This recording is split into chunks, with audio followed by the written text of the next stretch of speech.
క్రీస్తు పేరున అందరికీ వందనములు. ఈ యొక్క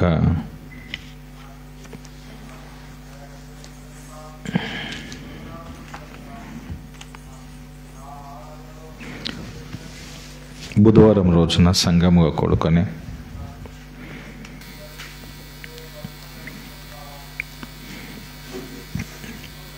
ఆయనను ఆరాధించటానికిను పరిశుద్ధ గ్రంథములోని కొన్ని సత్యాలు తెలుసుకోవటానికి దేవుడు మనకిచ్చిన అవకాశం బట్టి ఆయన వందనస్తులమై ఉన్నాం.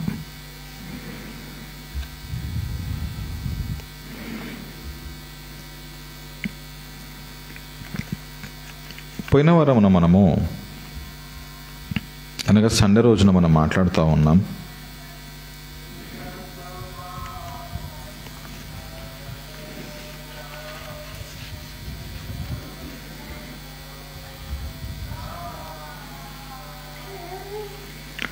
లూకా సువార్త 2వ అధ్యాయము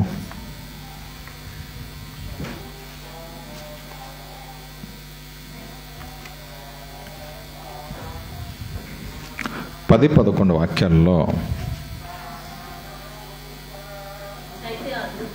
అయితే ఆ దూత భయపడకుడి, ఇదిగో ప్రజలందరికీ కలగబోవు మహా సంతోషకరమైన సువర్తమానము నేను మీకు తెలియజేయుచున్నాను. దావీదు పట్టణమందు నేడు రక్షకుడు మీ కొరకు పుట్టి ఉన్నాడు, ఈయన ప్రభువైన క్రీస్తు అని చెప్పాను. ఆయన ప్రభువైన క్రీస్తు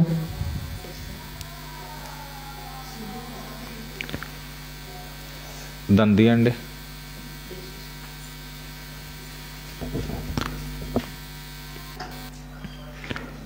ఆయన ప్రభువైన క్రీస్తు,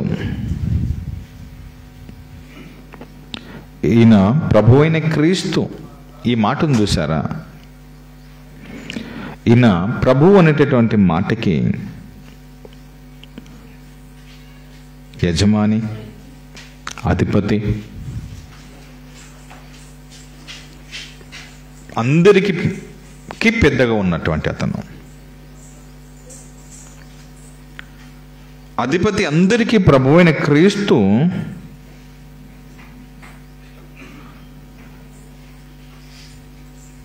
జన్మించటం ద్వారా ప్రజలందరికీ కలగబో మహాసంతోషకరమైన సువర్తమానము.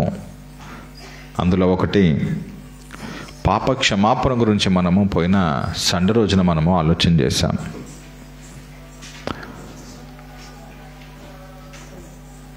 పాప క్షమాపణ గురించినటువంటి ఇది ఇది ఇది లోపల కరెక్ట్గా పెట్టు.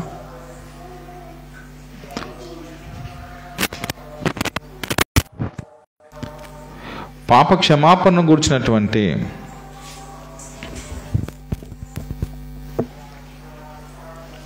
శుభవార్త. మనుషులందరూ పాపము చేశారు,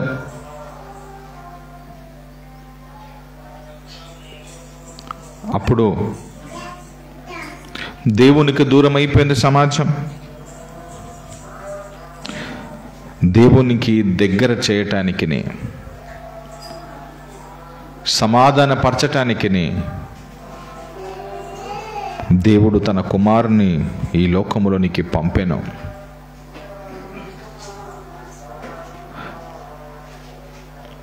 అనే మాటల గురించి మనము గత వారంలో మనము ఆలోచన చేయటం జరిగింది.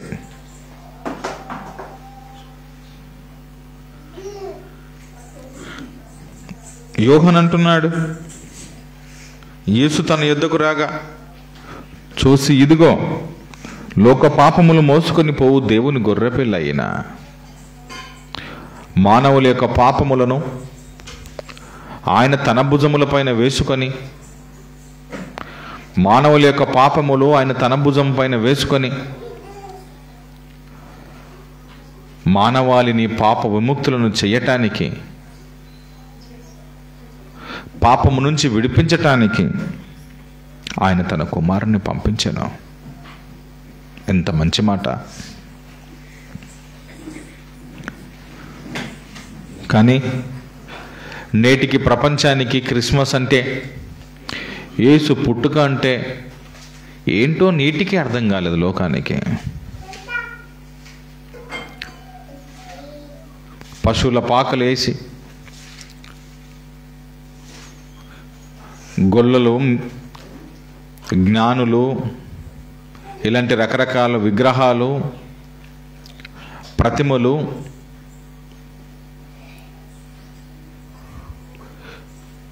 ఇంటికి, ఒంటికి, పంటికి కావలసిన వాటితోనే మునిగిపోయి ఇదే క్రిస్మస్ అని భావంలో మునిగిపోయింది లోకం. నేను అటుపోయిన సండే, లాస్ట్ సండే మాట్లాడటం జరిగింది. ఏంటంటే, మీరు నాకు చేయాలనుకున్నప్పుడు ఎవరికి చేయాలి? మనము యేసుకు ఇవ్వాలనుకుంటున్నాం, యేసు కోసం చేయాలనుకుంటున్నాం. అప్పుడు చేయాలనుకుంటే ఎవరికి చేయమన్నాడు? అల్పులైన సహోదరులకు చేయండి అన్నాడు. అప్పుడు మీరు యేసుకి ఇచ్చిన వారైతారు. మీరే కొత్త బట్టలు కొని మీరే వేసుకొని, మీరే పిండి వంటలు చేసుకొని మీరే వేసుకొని, మీరే బంగారం కొనుక్కొని మీరే వేసుకొని, అంటే ఇలా ప్రపంచమంతా ఎవరికి వారు అదే చేసుకొని అదే క్రిస్మస్ అనుకుంటుంది. ఒకవేళ ఆయన పుట్టినరోజు అని మీరు అనుకుంటే, ఆయనకే ఇవ్వాలని అనుకుంటే నేరుగా ఆయన తీసుకోడు. ఆయన అంటున్నాడు కదా, నేను ఆకలిగా ఉన్నప్పుడు నాకు ఆహారం ఇచ్చితిరి, నేను దప్పిగా ఉన్నప్పుడు నాకు దాహం ఇచ్చితిరి, నేను చెరసాల్లో ఉన్నప్పుడు చూడవచ్చితిరి.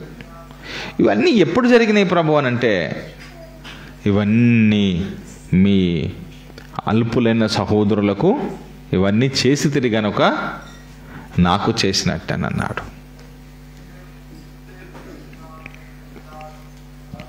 రాంగ్ రూట్కి వెళ్ళిపోయింది, దారి తప్పింది, ట్రాక్ తప్పేసింది.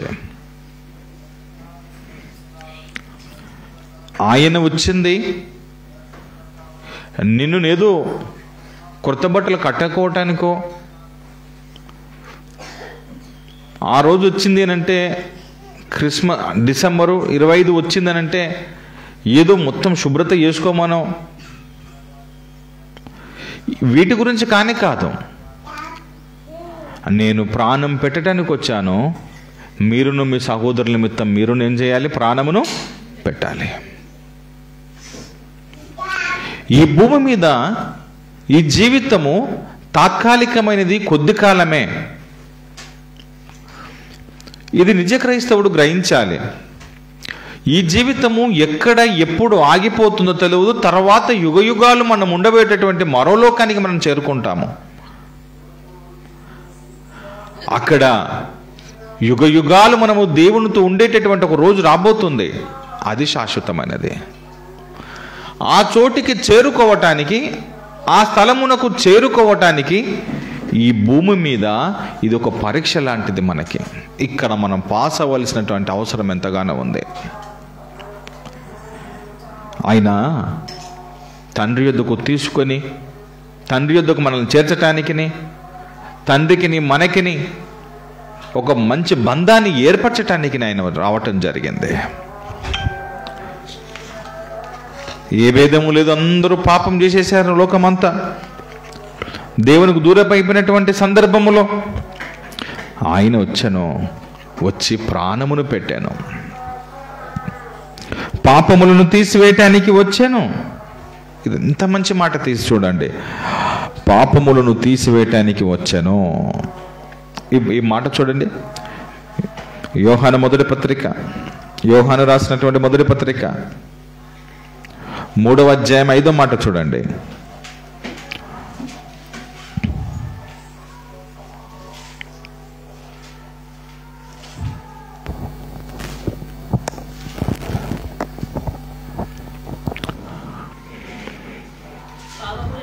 పాపములను తీసివేయుటకై ఆయన ప్రత్యక్షం ఆయనని మీకు తెలియను. ఆయన ఎందుకు వచ్చాడు? వాక్యం చూడండి ఎంత బాగా చెప్తుందో. ఆయన ఈ లోకానికి ఎందుకు వచ్చాను అంటే అక్కడ బైబిల్ ఒక మంచి మాట ఉంది చూడండి. ఏమో ఎందుకు వచ్చావు యేసు ప్రభువా, మీరు ఎందుకు వచ్చారు ఈ లోకానికి? ఏ కారణం కోసం వచ్చారు తండ్రి? మీరు తండ్రి మాట విని మీరు ఎందుకు వచ్చారు బ్రదర్, సహోదరుడా అని అంటే, ఇదిగో పాపములను తీసివేయుటకై ఆయన ప్రత్యక్షమైన, పాపములను తీసివేయటానికి ఆయన వచ్చాడు. ఆయన యందు పాపమేమీ లేదు.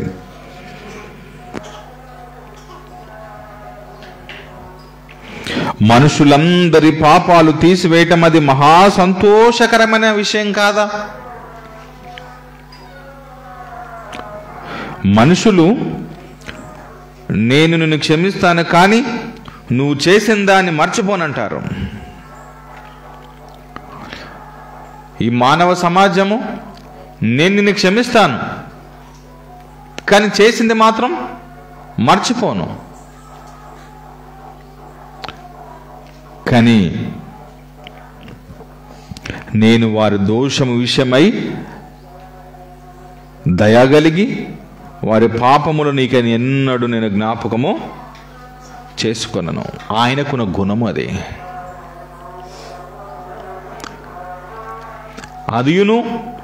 అదియును పాపమే.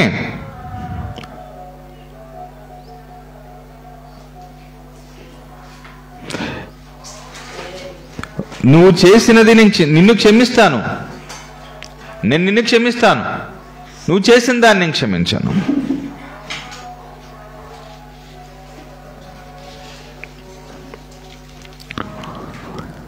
ఇలా మనుషులు ఒకరి పట్ల ఒకరు అలాంటి ఉద్దేశం కలిగిన వారై ఉన్నారే కానీ దేవుడు అలాంటి వాడు కాదు. దేవుని యొద్ద అలాంటి క్యారెక్టర్ లేదు. ఆయన అందరినీ క్షమించాలనుకుంటున్నాడు, అందరి పాపములు తీసివేయాలనుకుంటున్నాడు, అందరినీ పాపము నుంచి పాప విముక్తులను చెయ్యాలనుకుంటున్నాడు ఆయన. అప్పుడు ఏమైంది తెలుసా? పాపమునకు వచ్చు జీతము మరణం. పాపాలు చేశారు కాబట్టి దానికి ఫలితం మరణం. చూడండి మీరు అపోస్తలుడైన పౌలు కొరింథీయులకు రాసినటువంటి మొదటి పత్రిక 15వ అధ్యాయము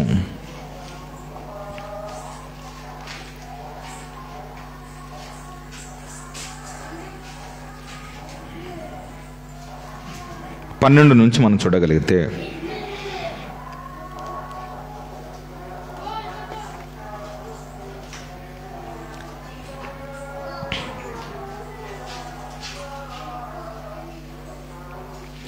క్రీస్తు మృతుల నుండి లేపబడి ఉన్నాడని ప్రకటింపబడుచుండగా మీలో కొందరు మృతుల పునరుత్థానము లేదని ఎట్లు చెప్పుచున్నారు? మృతుల పునరుత్థానము లేని ఎడల క్రీస్తు కూడా లేపబడలేదు. మరియు క్రీస్తు లేపబడి ఉండని ఎడల మేము చెయ్యు ప్రకటన వ్యర్థమే, మీ విశ్వాసమును వ్యర్థమే. దేవుడు ఎవరిని లేపనట? దేవుడు ఎవరిని లేపను? 15 మాటలు ఉంచు, ఎంత బాగుందో. దేవుడు క్రీస్తుని లేపెను. దేవుడు క్రీస్తుని లేపెను. ఆయనను గూర్చి మేము సాక్ష్యము చెప్పుచున్నాము కదా. మృతులు లేపబడని ఎడల దేవుడు ఆయనను లేపలేదు గనక మేమును దేవుని విషయమై అబద్ధ సాక్షులముగా అగుపడుచున్నాము. మృతులు లేపబడని ఎడల క్రీస్తు కూడా లేపబడలేదు. క్రీస్తు లేపబడని ఎడల మీ విశ్వాసము వ్యర్థమే, మీరింకను పాపములోనే ఉన్నారు. క్రీస్తు లేపబడకపోతే పాపములోనే ఉన్నారు. అంతేకాదు, క్రీస్తునందు నిద్రించిన వారును నశించది. ఈ జీవిత కాలం మట్టుకే మనము క్రీస్తును నిరీక్షించుచున్న వారమైన ఎడల మనుషులందరికంటే దౌర్భాగ్యులమయ్యుందుము అని అన్నాడు. ఇప్పుడైతే నేను మరలా ఇది 19కి వచ్చి మాట్లాడతాను. 19 వచనానికి వచ్చి, ఇప్పుడైతే నిద్రించిన వారిలో ప్రథమ ఫలముగా క్రీస్తు మృతులో నుండి లేపబడి ఉన్నాడు. మనుషుని ద్వారా మరణం వచ్చను గనుక మనుషుని ద్వారానే మృతుల పునరుత్థానమును కలిగెను. ఆదామును అందరూ ఎలాగ మృతి పొందుచున్నారో అలాగునే క్రీస్తునందు అందరూ బ్రతికింపబడుదురు. ప్రతివాడును తన తన వరసలోనే బ్రతికింపబడును.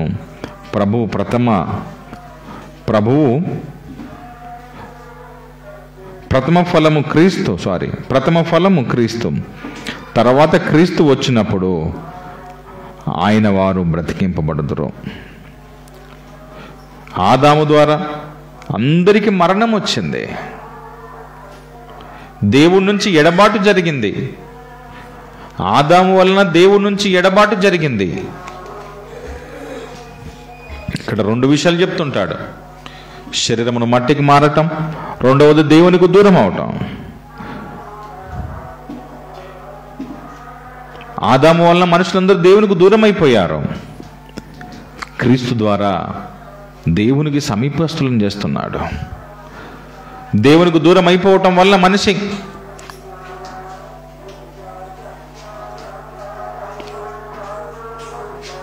నరకానికి వెళ్ళిపోయే ప్రమాదం ఉండే. క్రీస్తు యేసు వచ్చి తప్పించాడు, అక్కడి నుండి రక్షించెను, అక్కడి నుంచి కాపాడాను. ఈ విషయం తెలియక ఈ జీవిత కాలం మట్టుకే మనమందరం కూడా, లేదా మనము క్రీస్తునందు నిరీక్షించువారమైన ఎడల ఈ జీవితానికే, ఈ జీవితానికి చాలు, ఇంతే నా భక్తి, ఇదే నా జీవితం అని ఇలానే అనుకుంటే ప్రమాదము. మనుషులందరికంటే దౌర్భాగ్యులమై ఉందమన్నాడు. ఈ జీవిత కాలం మట్టికే, ఈ లోకం మట్టికే, ఈ లోకములో ఉన్నటువంటి సుఖ సంతోషాల మట్టికే అలా బ్రతికితే దౌర్భాగ్యులమై ఉందము అని అన్నాడు. ఇలా మరణం వచ్చింది. ఈ మరణం నుంచి తప్పించడానికి దేవుడు క్రీస్తును పంపించాను. ఫిలిప్పీలకు రాసినటువంటి పత్రిక 3వ అధ్యాయము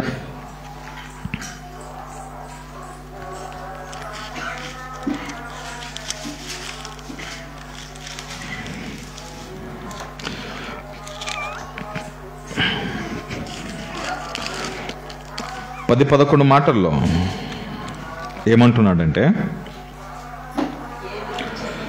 ఏ విధము చేతనైనను మృతులలో నుండి నాకు పునరుత్థానము కలగవలనని ఆయన మరణ విషయములో సమానానుభవము గలవాడనై ఆయనను, ఆయన పునరుత్థాన బలమును ఎరుగు నిమిత్తము ఆయన శ్రమలలో పాలివాడనగుట ఎట్టిదో ఎరుగు నిమిత్తము సమస్తమును నష్టపరుచుకొని వాటిని పెంటతో సమానముగా ఎంచుకొని ఉన్నాను అని అన్నాడు. పౌలు ఫిలిప్పీలకు రాస్తూ అంటున్నాడు, ఏమండి, ఏ విధము చేతనైనను మృతులలో నుండి నాకు పునరుత్థానము కలిగినని ఆయన మరణ విషయములో సమానుభావము గలవాడనై, నేను కూడా ఆయన మరణము విషయములో సమానుభావము గలవాడనై ఆయనను, ఆయన పునరుత్థాన బలమును ఎరుగు నిమిత్తము, తెలుసుకుని నిమిత్తము ఆయన పునరుత్థాన బలమును ఎరుగు నిమిత్తము ఆయన శ్రమలలో పాలివాడనగుట ఎట్టిదో ఎరుగు నిమిత్తమును నా దగ్గర ఉన్నదంతా నేను నష్టపరుచుకున్నానన్నాడు. ఎంత మంచి మాట అండి ఆయన. నేను ఆయనతో సమానుభావము, సమాధి విషయములో, మరణం విషయములో, శ్రమల విషయములో, కష్టాల విషయములో, వీటన్నిటి విషయంలో నా దగ్గర ఉన్నాయంత కూడా నేను పెంటతో సమానంగా, పెంట కుప్పతో సమానంగా పెంటతో సమానంగా నేను ఎంచుకున్నాను. పెంటతో సమానంగా నేను ఎంచుకున్నాను అంటున్నాడు ఆయన. ఎందుకు అయ్యా నువ్వు ఇలా చేశావు అని పౌలును కానీ మనం అడగగలిగితే, నేను దేవునితో, నేను క్రీస్తుతో, ఓకే, ఆ తండ్రి నన్ను అంగీకరించాలి, లేదా క్రీస్తు శ్రమలలో నేను, లేదా ఆయన మరణంలో నేను సమానంగా నేను నాకు అనుభవం అంటూ రావాలి. ఇంత మంచి మాట అండి ఆయన.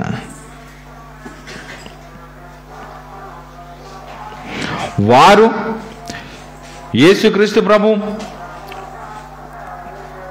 ఎన్ని శ్రమలు అనుభవించి, ఎన్ని బాధలు అనుభవించి ఎలా మరణించాడనే విషయాన్ని వారు గ్రామాను తిరుగుతూ ఆయన గురించి బోధించడం మొదలుపెట్టారు.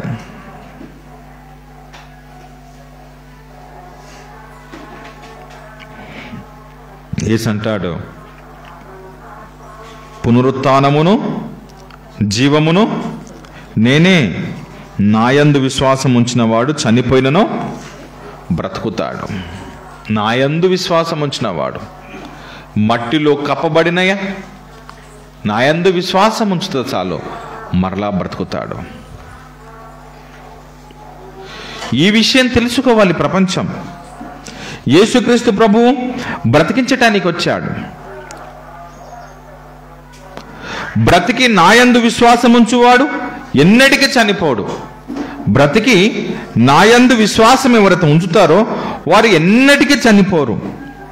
ఈ మాట నమ్ముచున్నావా అని ఆ స్త్రీని అడిగాడు ఆయన. ఈ మాట నమ్ముచున్నావా నువ్వు? నమ్ముచున్నాను. ఒక మనిషికి మరణం నుండి విముక్తి, ఒక మనిషికి పాపం నుండి విముక్తి, అనగా క్రీస్తు ద్వారా రక్షించబడితే మనుషులకు ఇంతకు మించినటువంటి గొప్ప సంతోషకరమైనటువంటి సువర్తమానం ఏముంది చెప్పండి? మనుషులందరికీ కలగబో మహా సంతోషకరమైన సువర్తమానము. పాపము నుంచి మనిషి విడిపింపబడుతున్నాడు, మరణం నుంచి మనిషి ఒక రోజున లేపబడుతున్నాడు. ఈ రెండు విషయాలకు మించినటువంటి గొప్ప సంతోషం ఏముంది చెప్పండి? లేదండి మేము పండగ చేసుకోవాలి, మనం పండుగలో ఉండాలి అని అనుకుంటున్నారా? Very good. మీరు పండుగ చేసుకోవాలి. మీరు కూడా పండగ చేసుకోవాలి. చూడండి ఎంత బాగుంటుంది ఆ మాట. ఎంత పౌలు గారు కొరింథీయులకు రాసినటువంటి మొదటి పత్రిక 5వ అధ్యాయము. మీరందరూ కూడా పండగ చేసుకోవాలి, తప్పేం కాదు. 5వ అధ్యాయము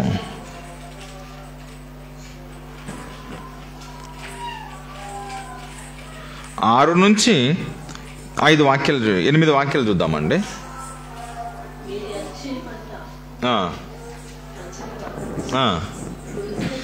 మీరు అతిశయపడుట మంచిది కాదు. పులిసిన పిండి ఏదైనా ఉందనుకోండి, కొంచెం పిండి కొంచెమైన ముద్దంతయు పులియజేయునని మీరు ఎరగర. మీ దగ్గర ఏదన్నా కొంచెం పులిసిపోయింది ఉందనుకోండి, అది మంచి దాంతో కలిపితే ఓకే అండి, మొత్తానికి ఆ ముద్దను మొత్తాన్ని పులిసేటట్టు చేస్తుంది, జాగ్రత్త అని చెప్తుంది. ఓకే, మీరు పులిపిండి లేనివారు గనక క్రొత్త ముద్ద అవుటకై ఆ పాతదైన పులిపిండిని తీసేసేయండి. మీరంతా కొత్తదే ఉండాలి, కానీ మీరు మళ్ళా దాన్ని మీరు తీసుకొచ్చి పాత పిండి తీసుకొచ్చి క్రొత్త పిండిలో మీరు కలపకండి. ఎందుకు? పాత పిండి ఆల్రెడీ ఏం జరిగింది? పులిసిపోయింది. పులిసిపోయినటువంటి ఆ పాత పిండిని తీసుకొచ్చేసి మీరు కొత్త పిండితో అసలు మీరు కలపటానికి వీలు లేదు. అప్పుడు అది కూడా పులిసిపోయే ప్రమాదం ఉంది. ఇంతేగాక క్రీస్తు అను మన పస్కా పశువు వధింపబడెను గనుక పాతదైన పులిపిండితోనైనను దుర్మార్గతయు దుష్టత్వమునను పులిపిండితోనైనను కాకుండా నిష్కాపట్యము సత్యమునను పులియని రొట్టెతో పండుగ ఆచరించాలి. పండుగ ఏం పండుగ ఆచరించమన్నాడు? ఇప్పుడు ఏ పండుగ చెయ్యండి అంటున్నాడు ఆయన? నిష్కాపట్యమును సత్యమునను పులియని రొట్టెతో పండుగ ఆచరింతము. పండుగ చేయాలి మనం. సత్యమును పులియని రొట్టెతో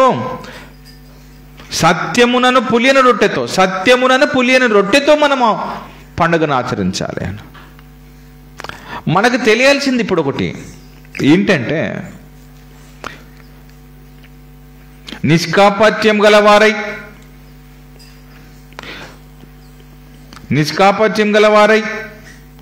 సత్యమును కలిగి పండుగ చేయాలి అంటున్నాడు. పండుగ చేయాలి. సత్యమును పులియని రొట్టెల పండుగ చేయాలి. ఇప్పుడు ఆచరింతము. ఎంత బాగుంది చూడండి. ఆచరించాలి. ఇది మనం అంటుంటాం, ఇది ఆచారం అండి, మనం ఇట్లా ఆచరించవచ్చా అని అంటుంటాం కదండి. ఇలా ఆచరించవచ్చా మనం అని అంటే, బైబిల్లో మనకు ఒకే ఒక పండుగ కనబడుతుంది. ఏమిటి ఆ పండుగ అంటే, ఇదిగో నిష్కాపట్యమును సత్యమును పులియని రొట్టెతో పండుగను ఆచరింతాము. ఇప్పుడు మీకు అర్థం కావాలి, ఇది ఎట్లా ఉంటుంది, ఈ పండుగ ఎట్లా ఉంటుంది, ఇది ఏ రోజున చేస్తారు? డిసెంబర్ 25 క్రిస్మస్ చేస్తున్నారు. మన గుడ్ ఫ్రైడే, ఈస్టర్ అంటూ యేసు మరణం గురించి చేస్తున్నారు, జననం గురించి చేస్తున్నారు, మరణం గురించి చేస్తున్నారు పండుగలు. మరి ఇదేంటిది అంటే, ఈ పండుగ ప్రపంచం మర్చిపోయింది. పండుగ ఇక్కడ చెప్తున్నారు తెలుసు, ఇక్కడైనా ఆచరింతము. మనం ఆచరింతము. ఏం పండుగ ఆచరింతాము అని అంటే, సత్యమును పండుగను మనం ఆచరించాలి. నిష్కాపట్యమును అనే పండుగని, సత్యమును పులియని రొట్టెతో మనము ఈ పండుగను ఆచరింతామన్నాడు. ఎవడు మాట్లాడాడే ప్రపంచములో? ఈ పండుగ గురించి ఎవరు చెప్పరే. సరే, ఇప్పుడు మనకి ఆన్సర్ కావాలి. మనకి బైబిల్లో ఒక ప్రశ్న వచ్చింది అని అంటే, మరలా మనకు సమాధానం కూడా ఎక్కడ రావాలి? బైబిల్లోనే వెతకాలి. ఇప్పుడు దీనికి సత్యం అంటే ఏంటిది అనే దానికి, సత్యం అనే పండుగ చెయ్యండి అంటున్నాడు. సత్యం అంటే ఏంటో మనము వాక్యంలో మనం చూసుకుందాం. ఈ పేజీని అలానే పెట్టండి. ఇప్పుడు కొరింథీయుల పత్రికలు అలానే ఫింగర్ పెట్టండి. పెట్టిన తర్వాత మనము ఓకే 17 ఏంటి 17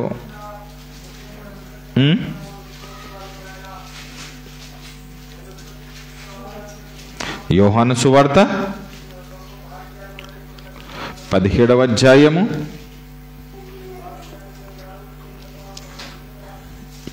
17వ మాట.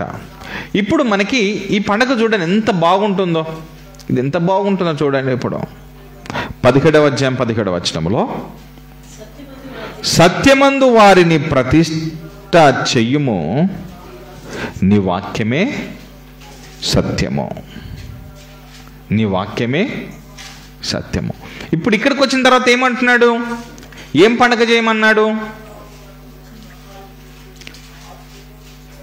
ఇందాక మనం చూసాం కదా, ఆ పండుగ చేయండి అంటున్నాడు. దీన్ని ఆచరించి తీరాల్సిందే.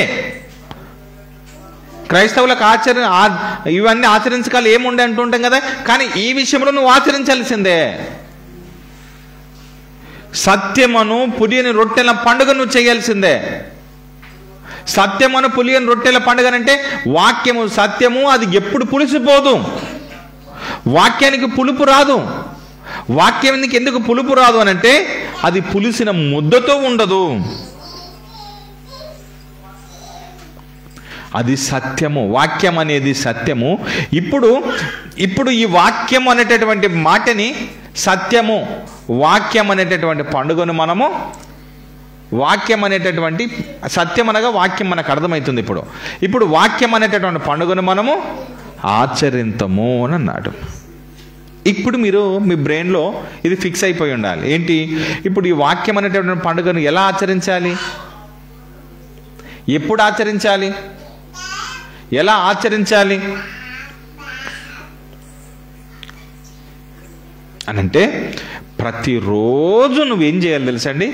వాక్యాన్ని ధ్యానించాలి, చదవాలి, ఇతరులకు నీవు బోధించాలి. స్టీఫెన్ జాగ్రత్తగా విన్నావు. ప్రతిరోజు వాక్యాన్ని చదవాలి, వాక్యాన్ని ధ్యానించాలి, ఇతరులకి నువ్వు చెప్పాలి.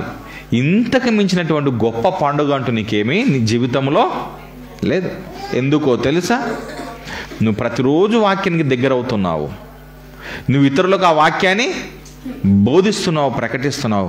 పరలోకమందున్నటువంటి తండ్రి ఆనందపడుతున్నాడు. పాపుల విషయంలో మీరు వారిని ప్రభు యొద్దకు నడిపిస్తున్నారు. ఆయన ఎంతో సంతోషపడుతున్నాడు. ఈ విషయంలో నీవు డబ్బులు ఖర్చు చేసుకొని అత్యధికంగా ప్రపంచవ్యాప్తంగా మద్యము అమ్ముడు పోయేది ఈ డిసెంబర్ నుంచి జనవరి వరకు ఎవరు తాగుతున్నారు? ఏ పండగలకి అమ్ముడు పోనంతగా వీళ్ళు క్రైస్తవుల పండుగలు ఇవి అని చెప్పుకునేటటువంటి ఈ పండుగలకి అత్యధికంగా మందమ్ముడు పోతుందనంటే ఎవరు తాగుతున్నారు?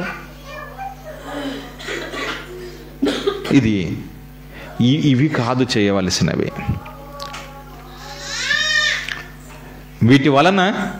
వీటి వలన తర్వాత తిరిగి మరలా మనమే అప్పులు తీర్చుకోవాల్సినటువంటి పరిస్థితి వస్తుంది. ఎలా తీర్చుకోవాలి? బైబిల్ కూడా చాలా స్పష్టంగా అప్పుల విషయం చాలా స్పష్టంగా మాట్లాడుతుంది. మీ దగ్గర ఉన్నటువంటి ధనమును కూడా మనము పొదుపుగా జాగ్రత్తగా వాడుకోవాల్సినటువంటి పరిస్థితి కూడా ఉంటుంది. సహజమే. మనము ఇది తినే ఆహార పదార్థాల గురించి కాదు నేను మాట్లాడుతుంది. తినే ఆహార పదార్థాల గురించి కాదు. ప్రతిరోజు జనరల్గా చేసుకుంటూ ఉంటాము, తప్పేం లేదు. కానీ ధనమును ఖర్చు చేయాల్సి వస్తుంది చూసారా? ఇది చేయకపోతే ఈరోజు మనకు నష్టమవుతుందని అనుకుంటున్నాం చూసావా? ఇది ప్రమాదకరం. యేసుక్రీస్తు ప్రభు దానికోసము రాలేదు. ఆయన వచ్చింది ఇదిగో నా పాపములను తొలగించటం కోసం, మరణం నుంచి మనల్ని, చనిపోయిన వారిని మరలా తిరిగి లేపటం కోసం ఆయన వచ్చాను. ఇంతకు మించినటువంటి గొప్ప సంతోషకరమైన విషయం ఏముంది ప్రపంచానికి? ఇంతకు మించిన మంచి విషయం ఏముంది ప్రపంచానికి? అప్పుడు మనమును కూడా ఇతరులతో ఈ సత్యముల గురించి ఇందాక మనం మాట్లాడుకున్నటువంటి వాస్తవమైనటువంటి ఈ మాటల గురించి మనం ప్రపంచానికి బోధించుకోవాలి.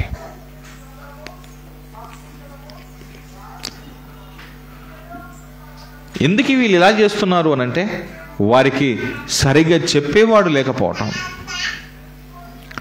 సంఘములు అలానే చేయటం, సంఘానికి వచ్చేటటువంటి విశ్వాసులను పిలువబడుతున్న వారు అలానే చేయటం, వారి పిల్లల్ని అలా పెంచటం, ఇది తరతరాలు అలానే కంటిన్యూ అయిపోతుంది. కానీ సత్యమును గురించినటువంటి పండుగను మర్చిపోయింది. ఇది ప్రతిరోజు ప్రకటించండి, ప్రతిరోజు బోధించండి.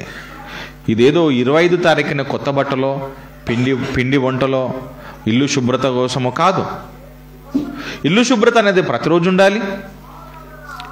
శరీర శుభ్రత అనేది ప్రతిరోజు ఉండాలి. నీ రూపాయి పొదుపు అనేది కూడా ప్రతిరోజు ఉండాలి. పొదుపు అనేది చాలా ప్రాముఖ్యం.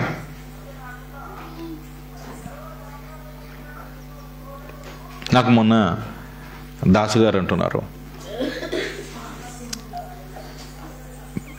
పెరిగెందుకు తీసుకొచ్చావని అన్నదంట. అంటే పెరిగెందుకు తీసుకొచ్చావు? ఉంది కదా ఆల్రెడీ. ఎందుకు తీసుకొచ్చి ఫ్రిడ్జ్లో పెట్టేస్తావా? ఎన్ని రోజులు పెడతావు? ఏం అవసరం అంటే ఏంది అసలు నీకేం అర్థమైందని అంటే పొదుపు అంటాడు. పొదుపు తను మటన్ తినదు, ఏవేవో తెస్తుంటాము, ఏం తినదు. వస్త్రాల గురించి చింత లేదు, బంగారం గురించి చింత లేదు, ఇది తెచ్చుకుందామని చింత లేదు. పొదుపు, మితంగా వాడటం, అన్ని మితంగా వాడి వాక్యం అనే పండుగను మాత్రం గ్రేట్గా ఘనంగా చేయండి. అందరూ అన్ని మితంగా ఉంచుతూ వాక్యం అన్న పండుగ ఉంది చూసావా, ఈ పండుగను ప్రతిరోజు చెయ్యండి. ఎలా చేయాలి ప్రతిరోజు ఈ పండుగ అంటే వాక్యము చదవటము, ఇతరులకు బోధించటమే పండగ.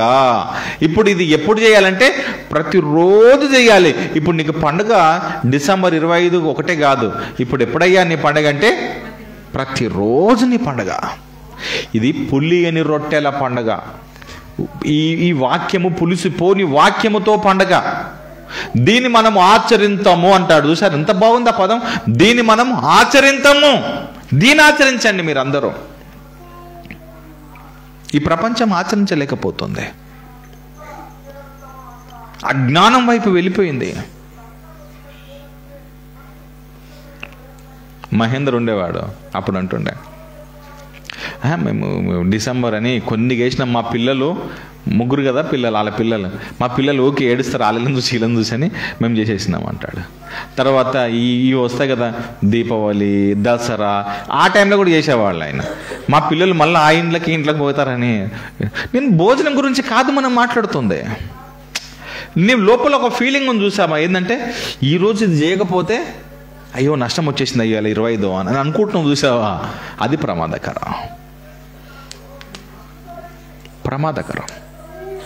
వాక్యము మంచిది, అది గొప్పది, అది హృదయములోనికి వెళ్ళిపోయి వాక్యము మనిషిని సరిచేస్తుంది, మూలుగులోనికి వెళ్తుంది. ఎంత గొప్ప విషయం. అలా మనలోనికి వచ్చింది కాబట్టే ఈరోజు నువ్వు నేను కూర్చొని మనం వింటున్నాం వాక్యం. ఎందుకింత వినగలుగుతున్నామనంటే మనకు ఒక రోజున అదే వాక్యము చెప్పబడింది, మన హృదయంలోనికి వెళ్ళింది కాబట్టే ఈరోజు నువ్వు నేను ఇక్కడ కూర్చున్నాం. మనం కూర్చొని ఈ వాక్యం గురించి ఆలోచన చేయగలుగుతున్నాం. ఇంత గొప్పదండి వాక్యం అంటే. దాన్ని చదువుతున్నప్పుడు, దాన్ని ధ్యానం చేస్తున్నప్పుడు ఎంత బాగుంటుంది తెలుసా. మీరు ఒకసారి మనసులో ఆ మాటను తలుచుకోండి, ఎంత బాగుంటుంది. యేసుక్రీస్తు ప్రభువు ఎంతగా మనల్ని ప్రేమించాడు అనంటే ఎందుకండి ఆయన చనిపోవాలి, ఎందుకండి ఆయన మరణించాలి? నిన్ను ప్రేమిస్తున్నాడు ఆయన. ఎంతగా ప్రేమిస్తున్నాడంటే నీ ప్రాణమును ఇచ్చేంతగా ప్రేమిస్తున్నాడు. నీ ప్రాణమునే ఇచ్చేశాడు ఆయన. ఆయన ప్రాణమును నీకోసం ఇచ్చేంతగా ప్రేమించాడు ఆయన. తండ్రి నాయన నువ్వు వెళ్తావా? వెళ్తాను తండ్రి. ప్రాణం ఇయ్యాల్సి వస్తుంది, తెలిసి మరీ వచ్చాడు. తెలిసి మరీ వచ్చి నీకోసం ప్రాణం ఇచ్చాడంటే నిన్ను ఆయన ఎంతగా ప్రేమిస్తున్నాడు చూడండి. తండ్రి ఎంతగా ప్రేమిస్తున్నాడు, నీ కోసము యేసు వచ్చాడు అని అంటే యేసు ఎంతగా ప్రేమిస్తున్నాడు చూడండి. మన కోసం ఆయన వచ్చాడంటే తండ్రి నేను పోను అనొచ్చు, కానీ వచ్చాడనంటే మనం ఆయన కావాలి. ఎంతగా ప్రేమండి అలాది. తండ్రి కొడుకుల బంధం ఎంత గ్రేట్ అండి, ఎంత బాగుంది చూడండి. ఒక మనిషిని తప్పించటానికి, ఒక మనిషిని నరకం నుంచి తప్పించటానికి, ఓ మనిషిని పాపం నుంచి విడిపింపజేయటానికి ఆ దేవుడే వచ్చాడు అనంటే, ఆ దేవుని కుమారుడే వచ్చాడనంటే మనకెంత సంతోషము, మనకెంత ఆనందము. అందుకనే ఇది మనుషులందరికీ కలగబో మహా సంతోషకరమైన ఇదే సువర్తమానము. పాపము నుంచి తప్పించబడటం, మరణం నుంచి తప్పించబడటం. ఒక రోజున మనం అందరము లేస్తాము, మరణించినా మనం ఒక రోజున లేస్తాము. ఇంతకు మించిన గొప్ప వర్తమానం ఏముంది, ఇంతకు మించిన గొప్ప సంతోషం ఏముంది చెప్పండి. కాబట్టి అందుకనే వారితో నేడు దావీదు పట్టణమందు రక్షకుడు మీ కొరకు పుట్టినాడు, రక్షించేవాడు పుట్టాడు. ఆయన పుట్టేసేసాడు, అయిపోయింది. ఆయన పుట్టెను, మరణించెను, మరీ లేచెను, తండ్రి యొద్ద ఉన్నాడు, ఆయన మరలా రానై ఉన్నాడు. నువ్వేమో బాలయేసు అని పాట పాడుకొని నువ్వు కూర్చున్నావు ఈడ. ఆయన మరణించెను, ఈ లోకంలో పుట్టేశాడు. ఆయన పుట్టాడు, పుట్టిన తర్వాత మరణించి మూడో దినమున లేచి తండ్రి యొద్దకు వెళ్ళిపోయాను, మరలా సంఘమును తీసుకొని పోవటానికైనా వస్తున్నాడు. కానీ ఈ రోజుకు నువ్వు ఇంకా బాలయేసుడు అనే పాట పాడుతున్నావు, బాలయేసుని మీదే ఉన్నావు. ఆయన అక్కడ లేడు, బాలయేసుడు లేడు కాదు. ఆయన ఇప్పుడు ఆయన కోపముతో రాబోతున్నాడు. ఇంతకు మునుపేమో ప్రేమకు వచ్చాడు, ప్రేమతో వచ్చి ప్రాణం ఇచ్చాడు. ఇప్పుడు కోపంతో రాబోతున్నాడు. ఎలాంటి కోపం అంటే నిన్ను నరకములోనికి నెట్టేసంత కోపంతో రాబోతున్నాడు. రెండు వేరు కాబోతున్నాయి, గొర్రెలు మేకలు వేరు కాబోతున్నాయి. తండ్రి యొద్దకును నరకానికి వెళ్ళిపోయే ఒక రోజు రాబోతుంది, వేరు కాబోతుంది. అంతటి కోపముతో క్రీస్తు రాబోతున్నాడు. ఆ కోపాన్ని గుర్తించు. నువ్వు ఇంకా నువ్వు అలానే అని అనుకుంటున్నావు, బాలయేసుడు అనుకుంటున్నావు. ఆయన నువ్వు అంగీకరించాలి. ఆయనను ప్రేమను మనము తెలుసుకోవాలి. అంతటికి గొప్ప మనసు అలాంటి మనసు మనం కలగాలి. అపోస్తులు ఆ విధంగానే పని పరిచర్యలు కొనసాగారు, ఆ విధంగానే సేవలు కొనసాగారు. మొదటి శతాబ్దం క్రైస్తవులందరూ కూడా ఆ విధంగానే పరిచర్య చేశారు. వాళ్ళు ఏదో యేసుప్రభు పుట్టిండు 25 అని చెప్పి ఏ రోజున వాళ్ళు ఈ పండుగలు పబ్బాలు చేసుకొని కూర్చోలేదు, ఎవరు లేరు. మీకు ఒకటి తెలుసా, యేసుప్రభు తాను బ్రతికింది ఎన్ని సంవత్సరాలు? 33.5 సంవత్సరాలు. 33.5 సంవత్సరాల్లో ఆయనే చేసుకోలేడు. ఆయనే చేసుకోలేదు. నీకు అర్థం కాలేదు ఈ ప్రపంచానికి. నువ్వెందుకు చేసుకుంటున్నావు అర్థం కాలేదు. ఆయనే చేసుకోలేదు. అందుకని ఆయన ఏమంటాడు తెలుసా అండి, అందుకని ఒక మాట రాయించాడు ఆయన తెలుసా, ఏందో తెలుసా, ఒకని జన్మదినము కంటే ఏంటి మేలు తెలుసా, పుట్టుక మేలు కాదు, మరణం మేలు. ఎందుకో తెలుసా, మరణం డిసైడ్ చేస్తుంది. స్వర్గము నరకం అనేది మరణము డిసైడ్ చేసేస్తుంది. కాబట్టి నీ ప్రవర్తన ఎలా ఉందో చూసుకో అని అంటాడు. దాని అర్థం యేసుక్రీస్తు ప్రభు తాను బ్రతికి తాను మరణించేశాడు. ఆయన మరణం అంత మేలుకరమైన మరణం. నాలో పాపం ఉందని ఎవడు స్థాపన చేయగలుగుతాడు, రుజువు చేయగలుగుతాడు. అంతటి మరణమైనది, అంత మంచి మరణమైనది. మన మరణాలు ఎలా ఉంటాయో ఆలోచన చేసుకోవాలి. ఆ మరణాన్ని గురించి ప్రకటన చేస్తే, మరణ దినం ఎందుకు మేలు తెలుసండి, యేసుక్రీస్తు ప్రభువు నీ కోసం మరణించాడని ప్రకటిస్తే, బోధిస్తే నీకు పాప క్షమాపణ. మరణమును గురించి బోధించాలి. యేసు నీ పాపముల కోసం చనిపోయాను, అయ్యో నా పాపముల కోసం యేసు మరణించనా, అప్పుడు పాప క్షమాపణ, పాపం నుంచి విముక్తి. ఆయన్ని తెలుసుకుంటావు, ఆయన్ను అంగీకరిస్తావు.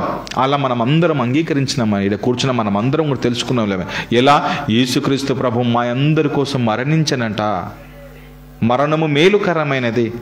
ఆయన మరణం వల్లనే మాకు పునరుత్థానం వచ్చింది. ఆయన మరణం వల్లే మాకు పాపక్షమాపణ దొరికింది. క్రీస్తు మరణం వలన ఈ మరణాన్ని మన ప్రపంచానికి ప్రకటించాలి. ఆయన జన్మించింది మరణించటం కోసమే. ఆయన జన్మించింది నీ పాపముల కోసం, మన పాపముల కోసం మరణించడం కోసమే. అసలు ఆయన మరణించకపోతే ఆయన ఎందుకు పుట్టాలి ఈ లోకానికి? ఆయన మరణం అనేది ఇక్కడ ఈ లోకంలో జరగనప్పుడు ఆయన ఎందుకు పుట్టాలి? మరణము కోసమే ఆయన పుట్టుక, మరణము చావు కోసమైన పుట్టుక. దేవుని వాళ్ళారా, మరలా ఆ మాటను చూసుకొని మనం ముగించుకుందాం. లూకాసు వార్త 2వ అధ్యాయము, లూకాసు వార్త 2వ అధ్యాయము 10-11 వాక్యాలు మనం చూద్దాం మరలా. అయితే ఆ దూత భయపడకుడి, ఇదిగో ప్రజలందరికీ కలగబో మహా సంతోషకరమైన సువర్తమానము నేను మీకు చెప్తున్నాను జాగ్రత్తగా వినండి. దావీదు పట్టణమందు నేడు రక్షకుడు మీ కొరకు పుట్టి ఉన్నాడు, ఈయన ప్రభువైన క్రీస్తు. కళ్ళు మూసుకుందాం, ప్రార్థన చేసుకుందాం. అందరు కళ్ళు మూసుకుందాం.